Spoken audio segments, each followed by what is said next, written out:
In this tutorial, I'm going to show you how you can split your PDF into multiple files and completely for free.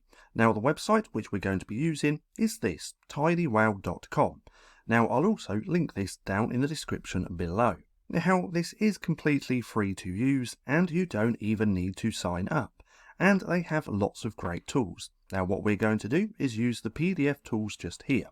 So if we open this up in a new tab, we can see lots of PDF tools that we can use. Now what we're going to use is this one just here, where it says Split PDF. Now if we open this up in a new tab, then all we have to do is take our file onto the page. Like so. We're now going to give this a second to do its thing. It's pulled up all of the pages here within my PDF, and all we have to do is choose the pages that we want to split from this PDF. Let's go with the calendar, this one and that one.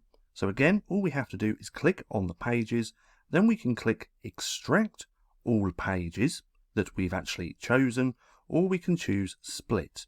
If we click on split and give it a second, then click download, save to device, we now have that split PDF. So if we open this up, here's those 3 pages that we chose. So that's how you can easily split PDF files here with TinyWow and completely for free. Now if you found this video helpful at all, then please consider giving me a like, as it does really help out the channel, and if you're not too sure what to watch next, click right here and watch this playlist.